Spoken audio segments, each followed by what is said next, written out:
Welcome to the 2024 Market Updates webinar hosted by EXANTE, your gateway to a dynamic world of financial products. In this hour-long session, we'll unravel the intricacy of global and Asia-specific markets. Buckle up, it's going to be an exhilarating ride. Here's what on the agenda. 1. Global and regional economics outlook. 2. Major equity, bond, and currency markets. 3. Geopolitical risks and potential impacts. We wanted to take a minute to spotlight our Asian team, the driving force behind our local sales and customer support led by Eric Wang. They're our regional specialists on the ground, Lasse Roundhold and Tarun Gulabani in Hong Kong. Across Asia, they're helping our clients to build custom trading solutions that meets their specific investment needs. So my fellow explorers, grab your virtual seats. The winds of change are blowing, and EXANTE is your compass. Remember, knowledge is power, and in these uncertain times, staying informed is not just an option, it's your edge. Join us, learn, navigate, prosper. Now I would like to invite Renee Friedman, our editor-in-chief at EXANTE, to take the stage and share her expertise with us. Renee. Okay, great. Thank you. Let me share my screen. Oh dear. Share my screen. I cannot share my screen. I will share it. It's not showing what I need to share. Oh, one moment. Okay, right. Okay, everyone, welcome. I'm Dr. Renee Friedman. I'm editor-in-chief here at EXANTE, as mentioned, and there's been a lot going on in the world so far in 2024. If we thought 2023 was interesting, 2024 is a much more interesting year because it is a year of global risk. That is due to a number of elections happening globally. I'll get to those towards the end of this presentation, but we have 60% of the global population voting this year.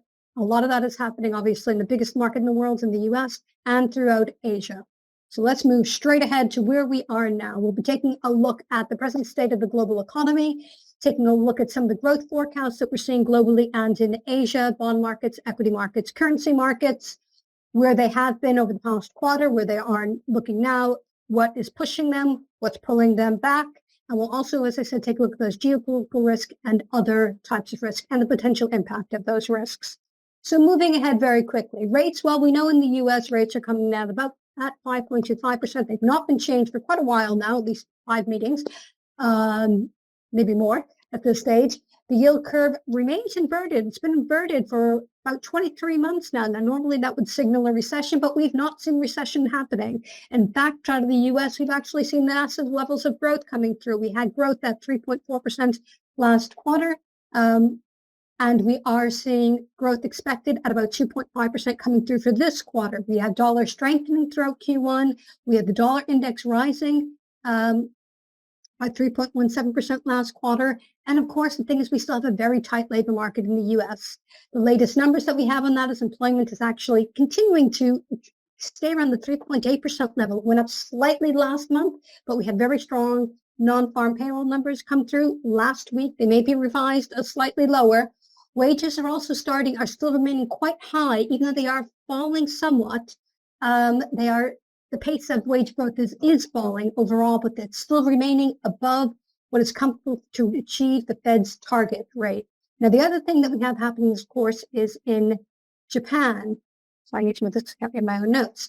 The yen has hit basically almost a 34-year low. We have questions on potential action by the Bank of Japan. Remember, the Bank of Japan raised rates for the first time in 17 years back in March, going from a negative interest rate now at about 0.1%, slightly under, going at about 0.07. In fact, inflation is increasing. This is why the bank finally raised rates. It was sitting on this very loose policy for a very, very, very long time. We don't have the latest inflation numbers coming through. They'll be coming through a little later this week, but just taking a look at Tokyo levels of inflation for March, we're looking at around 2.59%, so I should say percent, with core at about 2.91%. So we're seeing a little bit of inflation shift down around but it's still going to be remaining upwards. The economy did avoid a technical recession last year, due to services growth remaining quite strong. And of course, what we saw with the equities market, the Nikkei, you can't forget, back in March, it hit its highest level since 1989. Back on the 22nd of March, we've also seen that performance of large cap stocks perform particularly well. Where we are now, okay, we know that the yuan is falling, Chinese yuan, that is due to, it's a question of our authorities deliberately aligning, trying to allow it to fall to support exports. Remember, we've had issues around Chinese growth. They've come out saying we're going to hit 5%. There's a lot of questions around that. In fact, when we get to it, we're looking at lower growth for this year, that we're not expecting them to reach that target at all. It'll be a little bit below that. And this is a result of the fact that we have weak domestic demand due to, resulting in deflation, which is a detriment to the banking sector health. We have lots of local government fiscal stress. We've had the government try to come in, the national government tried to come in to support local governments, and over the past few months through allowing them increased bond issuance, but it hasn't really helped that much. We still have that very, very, very weak property sector in China. The other big thing that we've seen is a reflection of how the world's feeling about China is that, it's the CSI 300 index has been falling. It's been falling for 3 straight years. So it was down 11.4% in 2023. Now, the other big economy, of course, very much tied into China is, of course, Hong Kong. Now, Hong Kong economy did expand last year, but expanded by just 3.2%. The Hang Seng, which is the biggest equity market in Hong Kong, fell about 14% in 2023. It was the worst performing major index in 2023. It was the 4th consecutive year of decline. Sorry, the typo there. We've seen a drop in IPOs coming through in the first quarter of this year, which has affected, to a certain extent, that level of interest in the Hong Kong equity market. We're seeing a battling high interest rates, a complex geopolitical environment vis-a-vis China's relationship with the US and with Europe, and of course, ballooning budget deficits coming through. And here we see stocks in China, Hong Kong selling off massively, market capitalization since 2021. Right.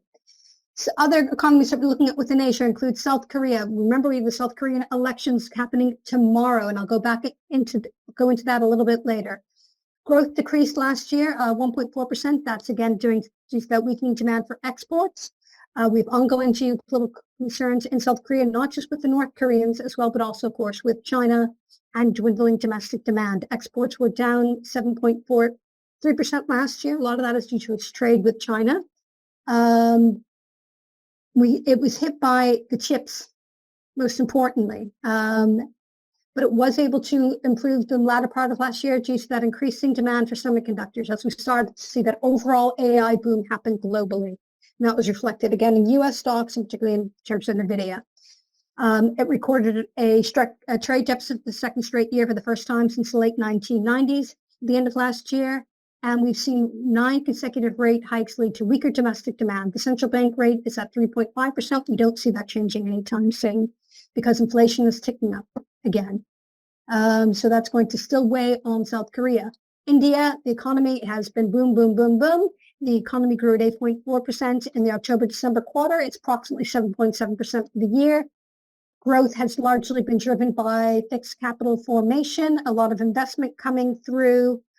We also have these investments in what are called global capacity centers. So that's helping the service sector growth, particularly in accounting, marketing, and HR services coming through. So that's a very strong service sector level of growth. And what we've also seen is that inflation, it's remaining above the Reserve Bank of India's 4% medium-term target. We have strong food price rises. That remains a concern. It has outpaced inflation for a considerable period, for several months. And it's obviously affecting the poorer segments of society. And that will be reflected in the elections that are happening over those 6 weeks, starting in April through to the 1st of June. So that's why we've seen the party, the BJP, giving a lot of aid directly, or rather indirectly, to the poorer north as opposed to the south. And that's also going to be reflected in the vote that we see. We'll get more into that later. Rates, as I said, the central bank has kept the key policy repo rate unchanged at 6.5% at their meeting last week, and maintained its policy stance as withdrawal of accommodation. Right. So those are the major economies that we're looking at. So in terms of growth forecasts that we're expecting overall, globally, we're expecting growth to be around 2.9% to 3% for 2024. Slightly upwards in 2025. We're still waiting for the new World Bank IMF forecast, but I don't expect them to be very different. Asia is still getting the bulk of global growth in 2024-25. In the US, as I said, OECD is predicting 2.1%, 1.7% into 2025. So we are looking at a potential slowdown coming through. As I said, we see that in the yield curve. We've not seen that slowdown happening yet, but there are some things that might lead us to think that there'll be a slowdown in the US, which I'll get to in a moment. I actually think we're looking at growth potentially for this year being slightly higher for 2024 because of the strength of the labor market. And again, that has surprised markets quite substantially. How strong the U.S. labor market has been. A lot of that has to do with that increase in immigration there, and the participation rate has also edged up slightly. In China, growth is projected to moderate, as I said, to about 4.5, 4.6%. Those are World Bank IMF. OECD has it slightly higher, expecting actually, that is coming down from the 5.2% in 2023. The Chinese government is actually saying they're going to get that 5% growth. That most likely will not happen. It's going to be very, very tight and very difficult for China to do that this year. Hong Kong, we're looking at growth, a wide range of 2.5 to 3.5%, and a lot of that is dependent on what is happening in mainland China. Japan, we're expecting growth at around 1%. We have wages increasing. We're looking at what's happening with wage negotiations across the country. That will affect what the Bank of Japan continues to do. They're looking at, again, removing that accommodative policy coming through. In fact, that was an announcement earlier today from the Bank of Japan. South Korea, we're looking at growth at around 2.1%, which is a good improvement for South Korea. And again, India, we're looking around 7%, slowing in 2025 to about 6.25, 6.5%. That's because there's been a lot of fiscal gifts this year in the run up to the election. So of course, that's going to lead to more positive growth. So we expect it to start to come down post-election. Right, I'm going to get into bond yields a little bit. So some interesting things that we've seen happening in bond yields over here. As you can see, the highest rates happen, of course, in India at 7.16%. US has moved around that. Now, this is going since January last year. We've seen the US obviously come down quite a bit last November, followed very much by Korea. We see a very close correlation between South Korea and the US bond markets coming through. But again, the expectations are changing due to the strength of the U.S. economy. It's surprising to the upside. And in fact, yields have reached the highest level in 2024 yesterday, coming through 10-year benchmark yields. China, again, we're seeing that low level of yields coming through. And for Japan, again, back into positive territory. Remember, they removed the constraints on the yield in March. Okay, and of course, this is bond performance coming through. We have a bit of a mixed performance coming through. Of course, U.S. 10 years of negative, really negative performance. Bonds have really underperformed, again, because it's the expectations that, hey, the Fed's going to cut rates. It's going to cut rates. We're looking at the end of last year. We're looking at 6 rate cuts. Beginning of this year, well, the Fed came back in March and said 3 rate cuts. And now we're looking at that potential for even fewer rate cuts. So, of course, bonds that started to rally a little bit, looking okay, things are looking a little bit better, have dropped off quite significantly. And that's had a consequent effect in the rest of the world moving forward. Righto. And again, let's take a look at currencies. Currencies, again, we've seen a bit of effect. Obviously, the yen is way, way down. Even though it raised rates against the dollar, it is dropped quite significantly because of that yield spread. We're looking at that performance of minus 7.10%. Everything is down a little bit. India, again, because of its strong growth, it's been doing very, very well, very strong this year. Hong Kong, the the Chinese yuan, tradable yuan, is down 1.64%. Again, we're looking at the fact that is the government interfering within this. They have intervened before.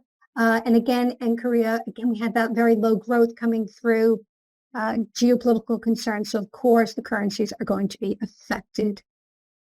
Right.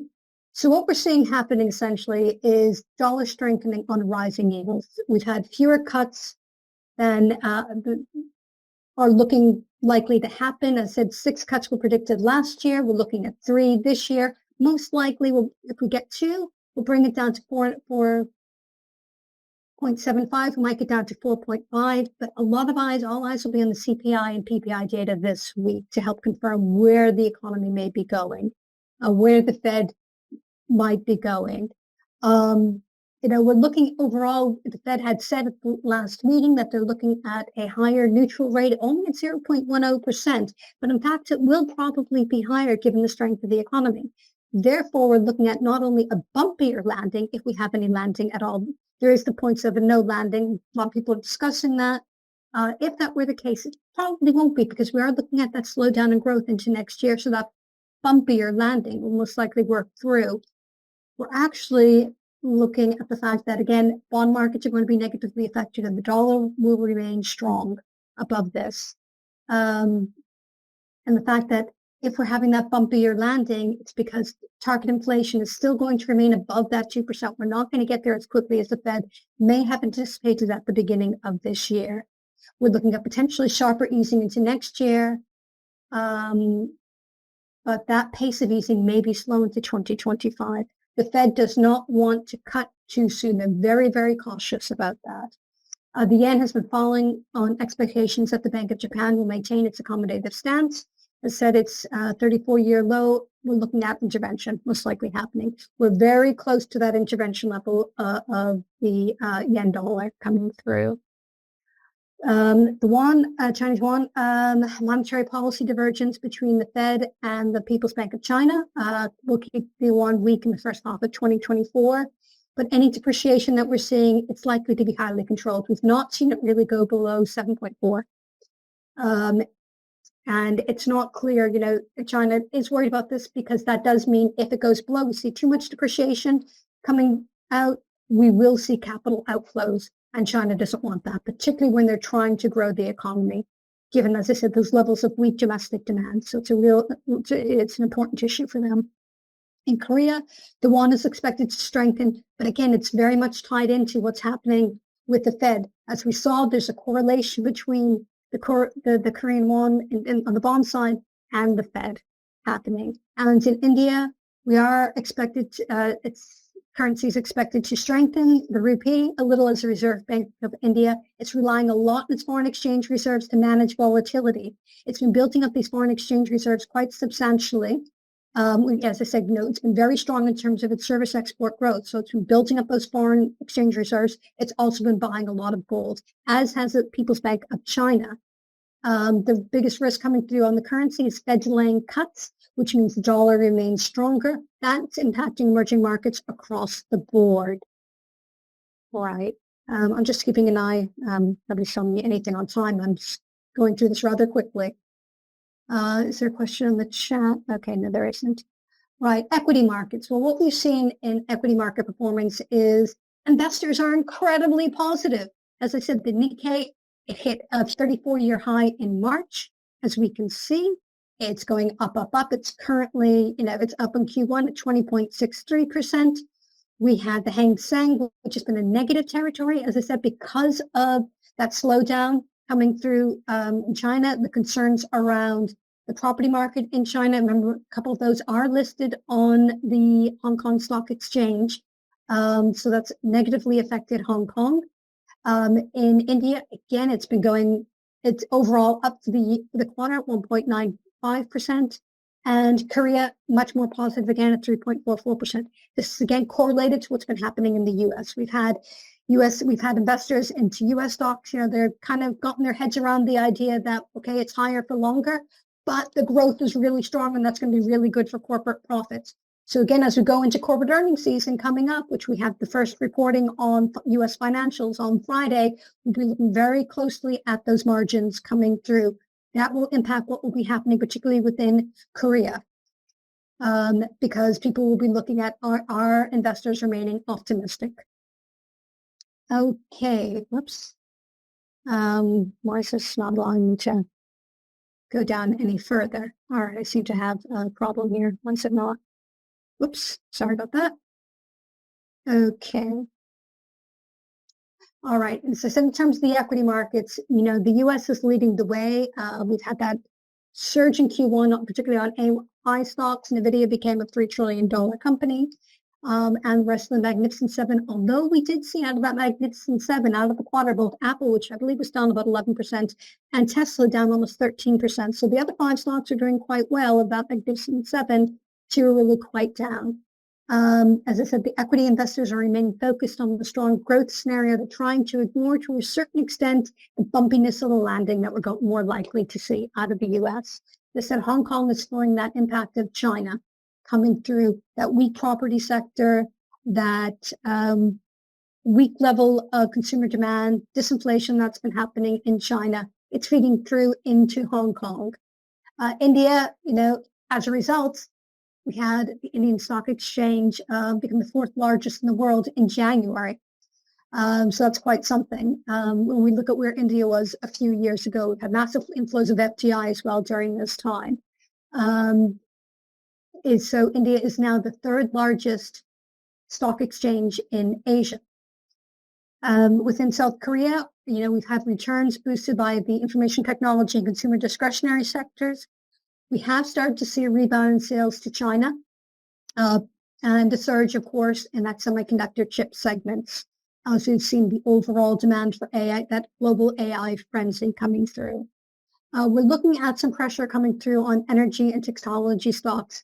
Under pressure now, energy, very much related to the fact that South Korea imports about 50% of its energy after it, actually more than that, it had cut about 50% of its energy imports. It had to cut that had come through from Russia, and now gets those from Qatar, UAE, Saudi Arabia.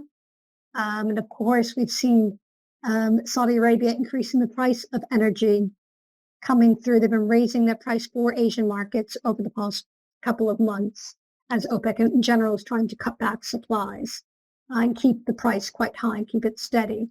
Technology stocks may come under pressure because we're also looking at the issue of restrictions on China, who may be using some of those. But we're also looking at what's happening in the U.S. as regards technology stocks. The U.S., through the CHIPS Act, part of the Inflation Reduction Act, they're looking at, to a certain extent, subsidizing U.S. production or supporting U.S. production. And in fact, we see that happening in terms of Taiwan. There's an announcement that Taiwan Semiconductor Corporation, will be opening up a 3rd plant in Arizona. So the U.S. is very much trying to keep its stranglehold on AI sector and in particular within the technology sector. And we're going to be looking for consolidation in South Korea on renewed concerns over that outlook for interest rates because of what Fed actions. If the Fed doesn't cut as much, South Korea can't cut as much, which will affect the overall economy moving forward. Japan has been gaining, as I said, on equity markets. We have very strong corporate earnings coming through. Again, that's a reflection of, over the past few months, as we've seen, very low value of the yen. Right. Let's move quickly on to geopolitical risks. So plenty of time, I think, for questions. The biggest risk, of course, as I said, this year for risk is geopolitical risk. The U.S. election is the biggest economy, poses the biggest geopolitical risk. We know pretty much what's going to be happening in the rest of the world. The U.S. is the issue. The polls are roughly neck and neck, roughly about 46. They vary between 46 to 43% for either Trump or Biden, goes back and forth. 3rd candidate coming through is Robert F. Kennedy Jr. He's coming in at about 10%, might be polling a little higher now. Polls, it's a little questionable about how secure those polls actually are, or believable those polls actually are. It's expected that RFK would probably take the vote from Biden. Now, the thing is why this is the biggest political risk is simply because if Trump wins by a small margin, he's going to get, as opposed to Biden winning, we're going to see a really big change within the US in terms of its policy, in terms of the tone of voice. In fact, we already see this happening. Even Trump as a candidate, again, his ability to say something, for example, the Europeans need to pay more for NATO, or we're not, we're going to pull out, referring to the US, or we won't support them if they're invaded, has a massive effect on markets. So if Biden wins, it's a question of he may not get the Senate, he may not get the House again. Well, he wouldn't get the House, and may not get the Senate. So that's going to leave him in the stranglehold if Biden wins. If Trump wins, we're going to see a lot more executive orders, which basically means the president can sign to do things. Trump is going to go, he's going to take that point of, even if it's a tiny one, and exaggerate it, which Trump, as we know, is one to do. It'll be a huge win if it's a win, even if it's only by a very, very tiny percentage. And he's more likely to use that in trade policy moving forward, pushing very hard on China, pushing very hard on Europe, pushing very hard on particular areas like steel, like technology stocks, in terms of increasing protectionism by the US. So that's a big risk coming through in terms of the US election. The other big thing when we look at the US in terms of growth risks, we are expecting consumer spending growth to slow next year due to the fact that we're seeing that excess savings that we saw built up over the COVID period when there are massive fiscal transfers. And in fact, that's what's helped lead to high levels of inflation, because we had both supply constraints, of course, during COVID, and we also had the demand push coming through from those fiscal transfers. Well, we're now seeing a diminishment of those excess savings. Wage gains are roughly plateauing. As I said, they're starting to come down. At this point in time, they're still too high in line with Fed policy to achieve that 2% inflation target, but they are starting to come down. We are starting to see that. So we also have low savings rates overall. And so we're seeing that less level of pent-up demand coming through. We also are seeing signs of stress, which include increasing credit card delinquency coming through. But that's particularly, where we have seen labor force growth. A lot of that has been historically in the lower paying sectors, in tourism and leisure sectors. So again, people in that sector are more reliant on the credit cards, and we're seeing increased levels of credit card delinquency and private debt increasing. Although for the moment, household balance sheets and debt services remain relatively healthy. Tight labor markets are continuing to support employment. So this is more of the first bit is more of a 6 to 9 month view. The bottom bit is more of a short-term issue. At the moment, we're seeing household balance sheets and debt servicing levels remaining healthy. We're seeing labor markets remaining tight, which is going to continue to support employment and income levels. But as I said, we are seeing labor demand is starting to soften. We're seeing reduced hiring and some wage growth compression. And therefore, as I said, that consumer spending is expected to moderate. Now, one of the reasons in terms of labor markets and what we see with that wage growth compression is that the participation rate is going up a tiny, tiny amount, but we've seen a structural change in the US as well. Post-COVID, we've seen quite a number of people age 50 and over retiring, but we've also seen, the level of immigration into the US and the level of immigrants supporting that labor growth, and therefore that wage growth compression starting to come through more and more. And we're also looking at the question of inflationary risks via fiscal policy. If Biden gets in particular, we're looking at increased spending due to green transitioning. We already have that in Inflation Reduction Act coming through. And we still have companies in terms of that restructuring the global supply chains, in terms of the reshoring, nearshoring, and friendshoring. And again, this is a direct consequence of, the post-COVID world where supply chains became a massive issue. That's what pushed up inflation. Companies got very concerned about that. We saw that reflected in their corporate earnings last year, not so much this year, but we saw that reflected last year coming through. And the other thing that we also see potentially as a risk in terms of inflation is more military spending coming through. It's more supportive to the economy, but it's also inflationary to the economy. And that will come through whether it's Biden or Trump coming through, I think, because we're seeing that pressure in Congress overall for increased military expenditure. Right. Other big things coming through in terms of risks, China. I've mentioned China's failing property sector affecting Hong Kong. Those, particularly, of course, of Evergrande Group, which was unable to pay on some of its bonds, and Country Garden, the same thing. We had that clash with the US and Europe over industrial overcapacity in terms of that excess production of goods that undercuts global competitors on price and subsidies. We saw a lot of investment over the past 5 to 10 years in China to build up that capacity. But it's now, it's excess levels at this stage.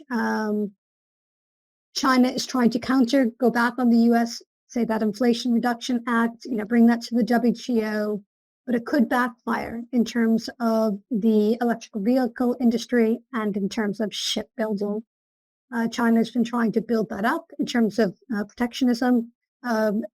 It's been trying to subsidize. There's some questions around, building EVs, and China is still the main global exporter of electric vehicles. Again, it holds control over most of the commodities going into electric vehicles, cobalt, lithium, etc. It started building those up, buying those, not just in terms of harvesting its own rare metals, but getting those, particularly within Africa, over the past decade or so. And the other issue is China's own trade restrictions, as it has raised concerns because they've put these export controls over graphite, gallium, germanium, as I said, which are all necessary for the production of semiconductors. And again, we have to go back to that AI boom and EV batteries. That has also increased supply chain risks. That has caused companies, both European and US companies, to say, well, we might need to get outside of China.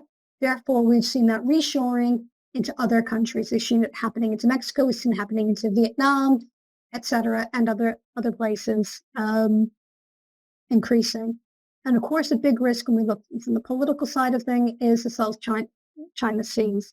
We have warning from Biden of particular clashes. We have China and the Philippines are escalating in terms of tensions. Over the Spratly Islands, we have the Second Thomas Shoal, which is a reef in Spratly Islands, and there have been exercises that have been conducted there by the U.S. and its allies, as well as potentially by China.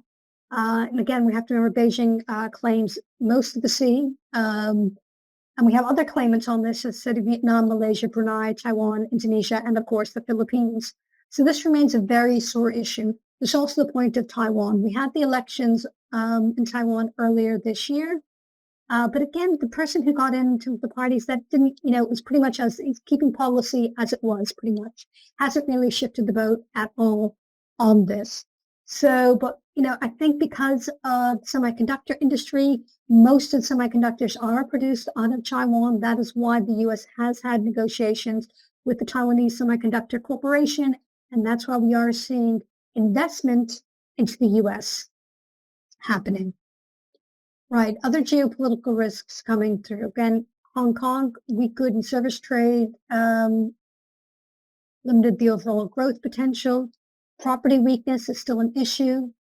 Even the government canceled all buy-side property tightening measures for residential properties and waived stamp duties payable on the transfer of those REIT units. And the government has been supporting the tourism industry. Again, it dropped during COVID. We've seen the inflow starting again, particularly coming through from mainland China. And we are looking at, because of that fiscal support, pressure on Hong Kong's rating from the rating agencies, which of course will affect bonds, yields, and of course affect currencies. In Japan, we have expectations that Japanese interest rates are going to stay low for a prolonged period. Even though we've had, some mentioning of tightening further, it's still going to be very, very low, because wages are increasing. So we're looking at real negative rates there, still continues, which is going to hurt households and retailers. It inflates the cost of imports, and we're seeing that by that depreciation. That's how we're looking at the possible intervention. That's as we see the yen continuing to fall against the US dollar. But overall, what we're seeing from investors from a political economy point of view as well as an equity market point of view, because said large caps have been benefiting from that falling yen, is that Japan is becoming the preferred choice for regional exposure coming through. Right, South Korea. Well, we have elections in South Korea tomorrow, and this is going to be critical for the policy agenda of President Yoon, simply because the government holds a minority seat in the legislature. The opposition Democratic Party has been saying, of course, the government's been mismanaging the economy. We've had these energy disruptions. As I said, they've had to change getting their supply from Russia to the GCC states. And of course, the GCC states, as part of the OPEC Plus, have been raising the costs to Asia. We have the effect of the U.S.-China trade war impacting Korea. And as I said, that trajectory of global oil prices could weigh on South Korea. Consumer inflation expectations are also rising over the next 5 months. So they're slowly going up. So we're not looking at any change. You know, the South Korea, it's growing, but there are concerns around it, particularly, as I said, related to what's happening vis-a-vis U.S.-China relations, what's happening vis-a-vis the U.S. Fed, and how quickly the Fed decides to move or not move. And of course, the big thing coming through from India, 1.4 billion people. We have the elections coming through starting this month. It'll go through for 6 weeks. Modi is looking at re-election for a third term. He's playing this very strongly the nationalism religion card, religion card. We're looking at Modi's party. It could potentially win, latest polls, 399 of the 543 seats in the lower house of parliament. And the majority mark is only 272. Main opposition Congress could hit a record low. So we're looking at recent polls of that alliance, which is a number of parties. It's only going to probably get only about 94 seats, with the rest going to independents and other small parties that aren't aligned with that alliance. India, the current account deficit is expected to remain stable this year. As I mentioned earlier, it's had very strong services export growth, but it has had more fiscal stimulus in the run-up to the general election. We are looking at government bond yields flattening further as long-term interest rates start to fall on strong demand for longer-term securities. But that problem is that a flattish curve could lead to increased mispricing of risks, though. And there are risks. If we look at what's happening on, the fiscal expansion, level of debts, of course, increasing when we look at debt to GDP, debt to exports. Again, short-term rates have remained elevated due to tight liquidity conditions. And we've had the very hawkish stance from the central bank. The main issue that we have with India is that food price volatility is a concern, not just for inflation, but it's a political concern as well. India has kept the central bank has kept it at 6.5%.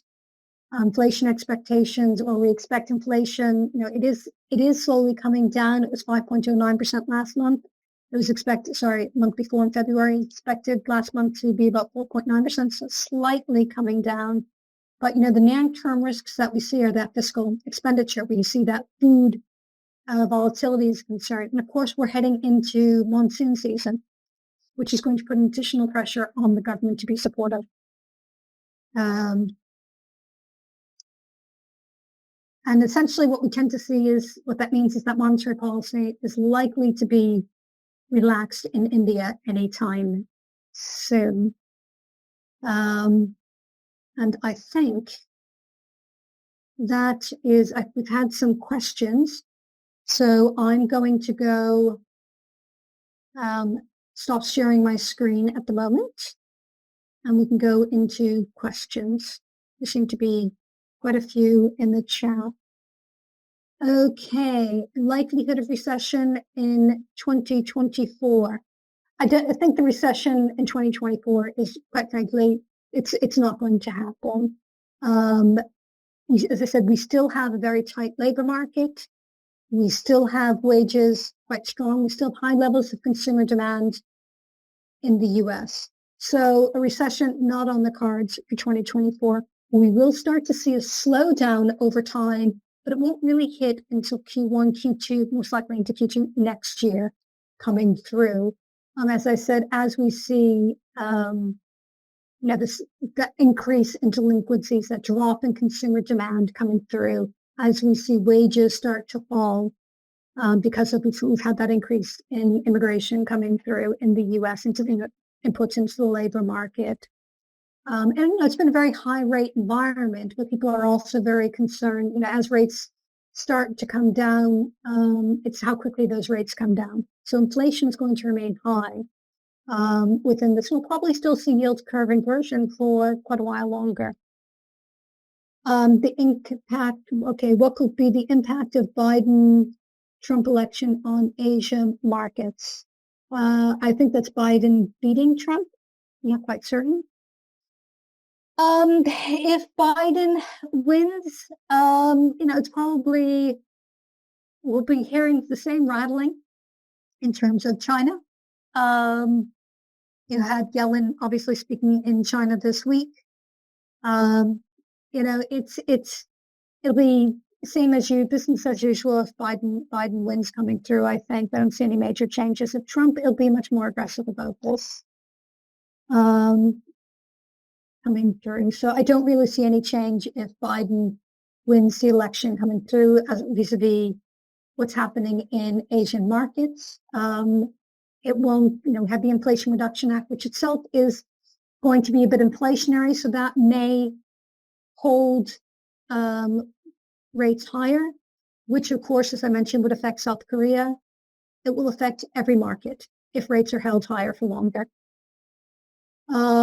Other question coming through. I think it's 10 seconds. I'm not going to suggest currencies. I don't give advice on what to buy. Sorry about that, folks. That's not in my remit. If the dollar is expected to weaken going forward, it's relative to what's happening with other currencies. People are looking at safe havens on that one. Again, when we look at what's been happening in terms of safe haven currencies, the dollar is still even if the dollar weakens, it's still the global currency. So it's not going to weaken too much coming forward, particularly in a time with rising geopolitical risks. Other people's safe haven currencies people have been going into have been the yen, has been the Swiss franc. People have also been going quite substantially into gold. We've seen gold reaching its highest level ever. It's up over 17% since February, I think, mid-February. It has been supported by momentum. It's been supported by central banks, particularly China buying in a lot of gold, India buying in a lot of gold, central banks. That's why I said in terms of, building up its reserves, the Indian central bank just hasn't been building up its foreign inflows. It's also been building up its gold. We've also had gold purchases by China at the retail level by particularly Chinese and Indian consumers. And again, gold is a safe haven asset, even though it's a hedge against inflation. Again, where we're seeing inflation at higher rates in many of these countries. So that's where people have been going. I'm not going to say, we're looking at gold remaining strong for considerable period of time. Sorry, I now have a number of questions coming through here. Okay. I'll get to global debt in a moment. So I'll get back to that. What do we have? Gold prices. Just mentioned that. I know each gold ETFs have been seeing net outflows. We've also been seeing a lot of inflows into Bitcoin ETFs. So are people switching? Possibly on that. And again, we're looking at end of quarter rebalancing. So that might be a reflection of that you saw in Q1 in terms of those outflows. How would you, commodity cycle? That's a good question. We are potentially looking at, as we see global growth improving this year, it's obviously reflected in commodities. Commodity prices should hopefully improve. We've had a glut. Lithium prices were really, really down last year. Copper prices have started to recover a little bit. Aluminum and steel, and of course steel, we have the issues around WTO negotiations on that, which went nowhere. So commodities, are we in a new cycle on that? potentially we're not really getting the full signals on that yet.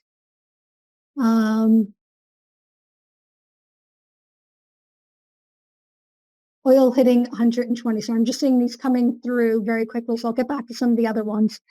Oil hitting 120, most likely. Not. I would say, it's going up. Will we see even $100 oil? We've had, remember, when we look at the forecast, yes, there's an increase in global demand, but we're also looking at increased global supply coming forward, particularly from the US. Unless there's a major event, whether a related event in particular in the US, that causes a loss in shale production, we will see increased production out of the US. And the US is now an exporter. They have to keep that in mind. It's not like it was before.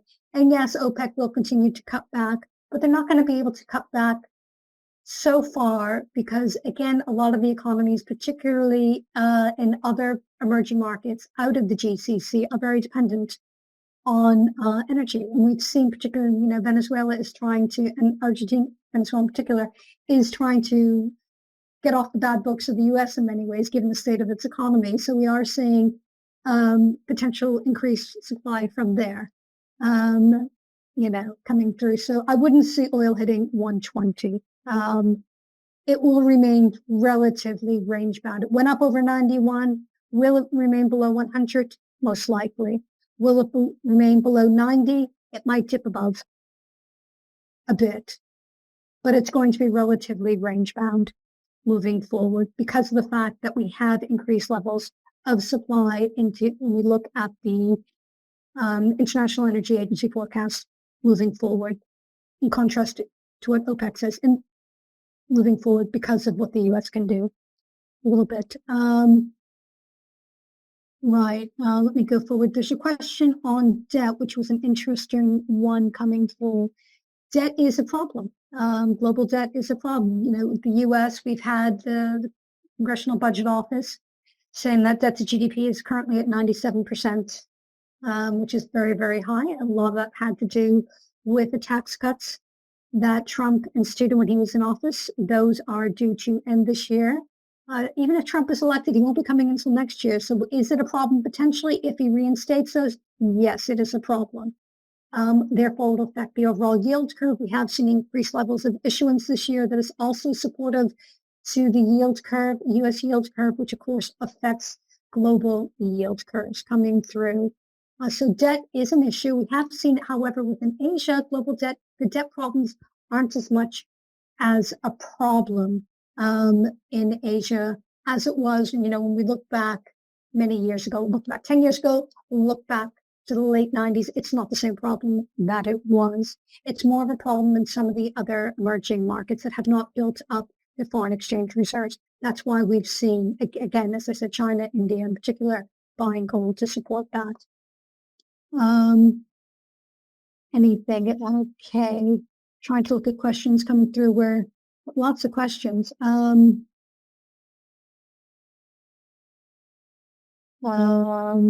Duration is a good question on bonds coming through. If we expect rate cuts soon. Well, it's a question if you do expect rate cuts soon.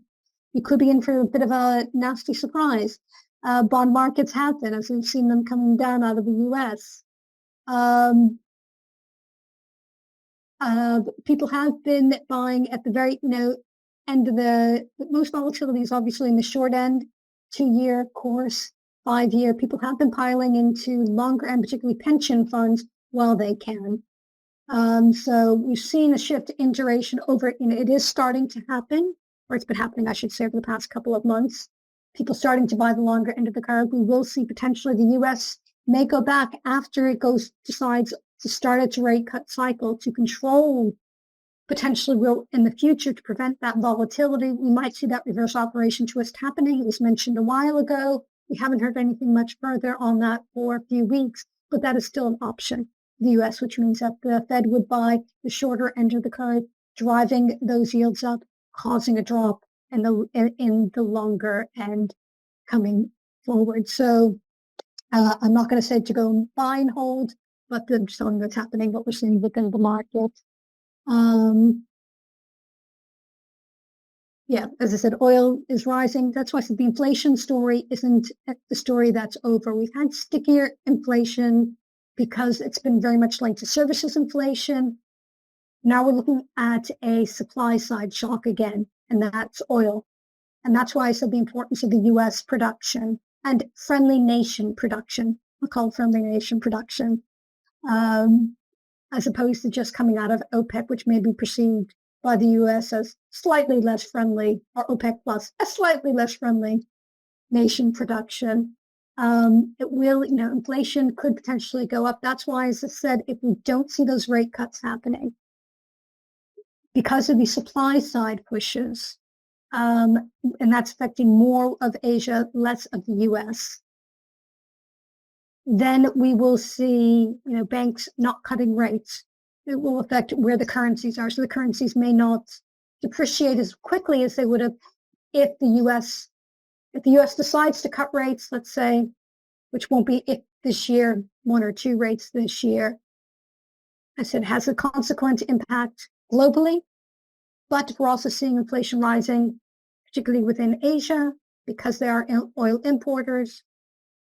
Then it's going to be a lot of pressure on the central banks there, because otherwise they're looking at currency depreciation, good for exports, not so good for all volatility within the markets, particularly stock markets.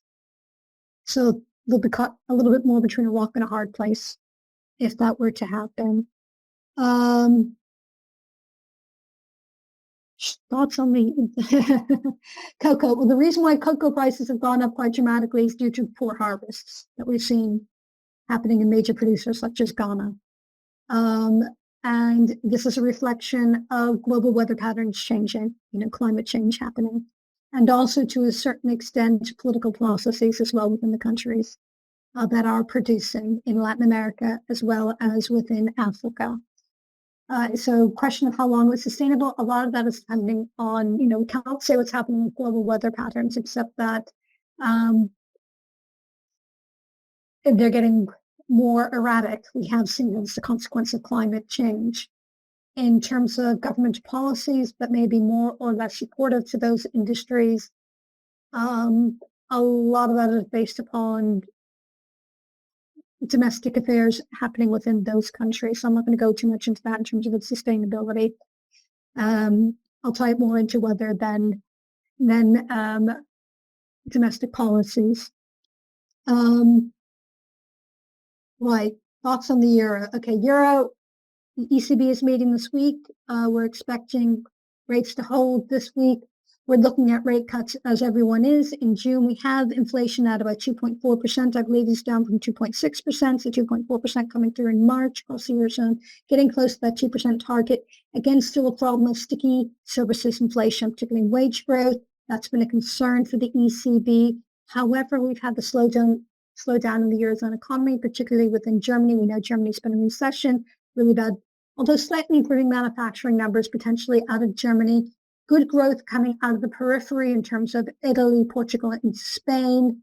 So the ECB is in a bit of a conundrum. We've had quite a few ECB policymakers saying, yep, we're willing to consider it. A couple said at the next meeting, which is highly unlikely. June, most likely. July, not necessarily certain to be. Again, the euro doesn't want to depreciate too quickly. Yes, it would boost exports, but cause a lot of volatility within the markets itself. They don't want to fall too far behind, that question of parity potentially towards the end of the year with the dollar if the euro cuts more than the Fed does remain. And again, the Fed cuts 3 is being very generous to consider. It's more likely going to be 1 or 2. Other questions coming through. Okay, yes, okay. Questions, somebody said, S&P is said to be overbought territory. I'm assuming this is referring to U.S. markets, looking more into defensive stocks. Defensive stocks are having, such as utilities, are having a hard time because rates are remaining high at the moment. So utilities is an area that tends to have very high, relative to other sectors, higher levels of debt. So therefore, it's being negatively affected in terms of its performance. So we've got to be careful in the defensive sectors coming through there. Say the latter part of the year, if we're looking at the U.S. market, as we look at those increasing levels of consumer debts. Consumer staples will be a better bet towards the latter part of the year, most likely based on that scenario as we start to see potential slowdown in the US and actually more into Q1 next year, not so much the end of this year. Right, I'm trying to see other questions coming through. We discussed oil, cocoa, double dip recession in the US. I don't think there'll be a double dip recession because the Fed is going to be very careful about cutting rates. This is why that we're keeping the higher for longer happening, coming through, because they don't want to cut rates. They have to raise them again if we see that inflationary pressure increase once again. They'd rather, I think they're going to go hold it potentially too high for too long, more than anything other than risk that volatility happening. What about chapter? Okay. Right. Goodness, we've got a lot of questions.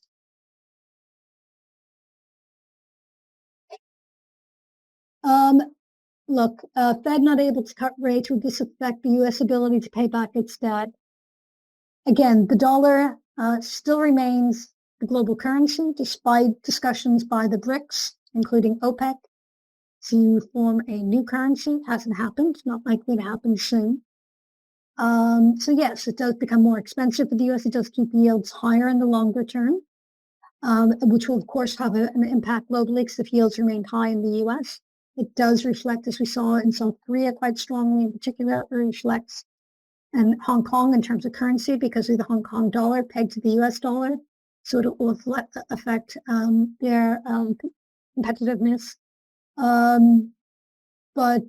in terms of the U.S. ability to pay back the debt, that's very much a long-term issue. And I don't see that happening. Even with the U.S. is downgraded again, for example, its inability to pass a new budget again, which, depending upon what happens in the elections, may not happen, particularly if Trump gets in. I would expect that won't be a problem moving forward, because if Trump gets in, then he'll get both the House and the Senate. Then it isn't as much of an issue. So I really wouldn't worry about the U.S. ability to pay its debt, but it will have consequences of higher yields for global emerging markets. Is it Fed? Okay, that's question. The bank scenario, no. The banks, I think, they're pretty secure. We've had a relook at regulation around the U.S. Europe has looked at them, looked at the capitalization requirements on those. I don't, the wobble that we had a year ago, even earlier this year, quarter, some concerns. I don't think we have to worry about any financial banking scenarios at the moment. These are being very closely watched by the Treasury to ensure that this doesn't happen. We had the issue, where they were, it was due to where they were in terms of debt, and being too long under the debt. They got caught up by the bond market. They're now better aligned to where they need to be. So we did see, that's why we saw financials take a hit a bit last year and into earlier this year. Right, a lot of questions coming through. Coming on to the end of this, unless we have some time for more questions, I'll discuss gold. I don't know what I've missed here coming through. Global debt, elections. Let's see what else is coming through. S&P City hitting 6,000 this year. Where are we currently at on the S&P? I think we're around 5,400. I think that's being extremely optimistic. I think they're going to have some concerns. They said we're going to be taking a close look at what's happening in corporate earnings season, because remember, these rates are hitting it. Higher rates are hitting the small and mid caps part of the S&P. Okay. So most of the growth that we see in the S&P has been coming from that Magnificent Seven, although we've actually seen it from the top 5 in Q1. A drop in the other two, as I said, in Apple and in Tesla in Q1. The question is what we see in terms of the breadth across the market, overall improvements at the lower end of the lower cap end coming through. remember, we look at something like the Russell 200, it's not performing particularly well as a result. Therefore, I don't see the S&P hitting 6,000 this year. That growth scenario, it's wonderful. Investors are buying it. That wonderful Goldilocks scenario, even if rates stay high, of hey, everything's going up, up, up. However, it will start to reflect, and as we see, even if wages starting to come down, it's still, I would expect to see corporate earnings that we see reported now for Q1 and into Q2, and moving forward a little bit, we're going to see it affecting margins, and therefore the S&P would not be quite as high. We might see a bit of a drop off on it actually. So no, I don't see it hitting 6,000. Would I ever retire? I don't know what that's supposed to mean in terms of question. I'm particularly old. Is that a question of sooner or later? My retirement, down the line, I'm afraid. Okay. I don't know if I've hit all the questions, Taryn. Have we hit all the questions coming through? I think almost all the questions have been covered. I don't know if you want to take one more on Ukraine before, if you wanted to. Ukraine war, it's going to continue. There's questions around funding for it coming from the US. Obviously, Europe is trying to step up. That will be part of the discussion that we see in terms of the European parliamentary elections, which are due to take place end of May this year, beginning of June, I think. Not quite certain on the date. Might be June. That's going to be an issue in the European parliamentary elections. Very much so. We see pressure coming through from Central European states in particular on that. The war is not going to stop anytime soon, unfortunately. It's kind of, remember, the activities have been going on since 2014 when Russia first went and captured Crimea. And we have to remember we still have Russian forces in Moldovan Transnistria region. So it's not stopping anytime soon. We're seeing increasing attacks on installations, drone attacks. It's a question of whether or not on Russian energy installations. This has the potential, again, as the longer the war continues, it will impact global food supplies, particularly grains, which could lead to food price inflation, again, as we go towards into next year. So I don't see that being resolved anytime soon. It's going to be long and drawn out. And even if it does start to get towards some degree of conclusion, we're going to have years of post-conflict reconstruction issues going on within there, which would, funding from overseas agencies, the World Bank, the IMF, etc., Europe, a question of whether or not Russia has to pay, how much Russia will pay. So the impact will continue in terms of oil prices. We're going to continue to see it potentially impact moving forward as it continues into food price volatility on prices, because we've had that issue around grain exports, oil exports from Ukraine. There was an agreement last year. That's constantly subject to change. And the other East European states, particularly Poland, were not particularly happy about that as it affected the prices that they received for their exports. So some questions around that. One last thing I will go into, there's a question here in cryptocurrencies, I think. Somewhere there's a question in cryptocurrencies. The potential opportunities and challenges of investing in emerging markets and crypto. Okay, one of the things with cryptocurrencies that we see is obviously they're not allowed in mainland China, right? We've seen Hong Kong looking to expand as a center for cryptocurrencies. We've seen in South Korea, we've seen regulation change around cryptocurrencies, particularly as regards ETFs. So that's a reflection of what we're seeing globally in terms of particularly spot Bitcoin ETFs. We had that approval in January by the SEC. So we've had that massive inflows of Bitcoin ETFs coming through. appreciation, massive inflow in valuation for Bitcoin. Massive inflows going into Bitcoin ETFs. That outflow from grayscales into other ETF products. And again, we're looking at, the Bank of England has kind of stepped back and said, yeah, we're going to put this into our sandbox, our regulatory sandbox, and potentially allow banks to get into this. We just saw that as regards Bitcoin ETFs that JP Morgan allowed 5 other big institutional investors to participate in the purchase of that. So what we're seeing essentially, what this means is that institutional investors are taking a big interest in that Bitcoin ETF, right? So that means it's going to have a positive impact on Bitcoin values. And if we look at what may or may not happen, if we expect Ethereum ETFs to be approved by the SEC, not guaranteed because the SEC has delayed approval review on this. They're very concerned. Again, they want it more of a cash basis. They'll exchange the same rules that they have for the Bitcoin ETF. Then we would see some positive impact on Ethereum as well, potentially moving forward.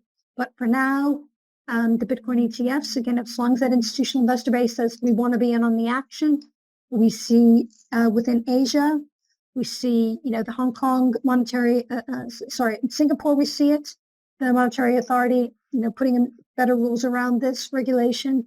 We see this happening in South Korea. We see Hong Kong wanting to become a base for this. So, the interest is there within Asia, and its interest is there globally through the globally financially important institutional investors. They want this as part of their portfolios. So it's very much of an upside for Bitcoin ETFs and for Bitcoin potentially moving forward. And again, the other thing around Bitcoin moving forward, we also do have the halving due to take place around the 20th of April, which means that the supply of Bitcoin is going to drop, which again should increase the price. Is this going to happen over the long term? Remember, Bitcoin is extremely volatile. So it could be way, way up now. We're looking at over 71,000. It did drop last week or a couple of weeks ago back down to the 60 level. So massive drop again. It's an extremely volatile currency, if we want to call it a currency or asset class. So just be risk aware if you're investing in that. I think, does that hopefully cover it? I think we've got everything. Yep. Right. And just to let people know, and further to that Bitcoin ETF, we do have